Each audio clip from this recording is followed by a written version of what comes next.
Well, good morning. Welcome to another edition of Take Five. And this one's going up a little late, so you may have missed it this morning, but you're watching it the next day, and that's fine.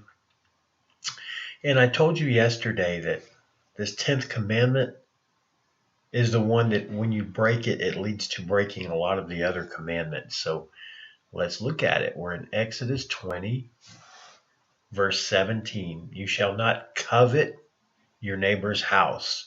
You shall not covet your neighbor's wife, or his male or female servant, his ox or donkey, or anything that belongs to your neighbor. Now, what does that word covet means?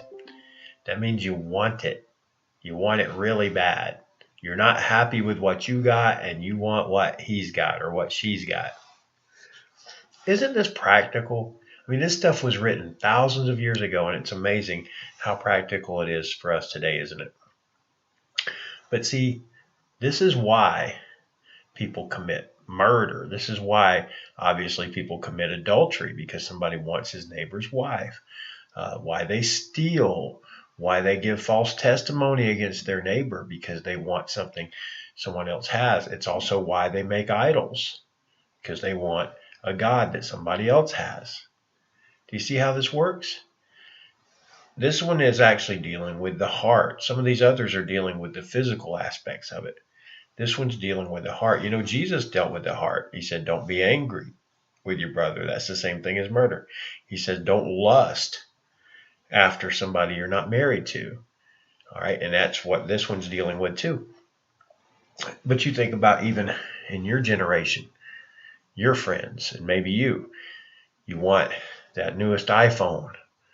You want their popularity. You want the kind of clothes they wear. You want their shoes, and sometimes we'll do some pretty underhanded things because we want these things. We're jealous of them. We want to get noticed like they do. I know in your case in particular, there was a one of your teammates. I think you were kind of jealous of her because she was just a little bit faster than you. You wanted what she had. You wanted that speed. Well, that's what it's talking about, and you can't do that. You've got to be happy with what God gave you. Now, is it okay to have goals and aspire, and can people inspire you? Yes, and there's a difference, and I think you know the difference. There's a difference between looking at somebody and wanting to be like them and watching them and learning from them, but you're going to be your best, and that's a difference than actually wanting what they have and trying to get it in an underhanded way. I think you understand that.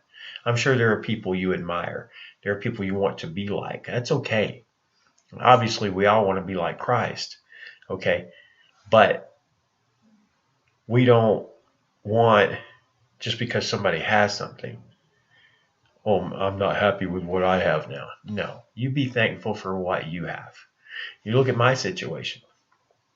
I am really thankful for what I have. But you know what? When I didn't have this, I was thankful for what I had then too. So anyway, I hope you understand that. So coveting's a bad one because it's a gateway sin. In other words, it's a gateway to other sins. So let's try to avoid that. Let's praise God. One way to avoid that, praise God and thank Him on a regular basis for what He's already done for you. All right. That's it for the 10 Commandments. But now, unfortunately, we're going to get into the next passage, and we're going to see that it doesn't take long before the people have already disobeyed these commandments. And it's some pretty heavy stuff coming up on the next edition of Take 5. Now I got to find, there it is.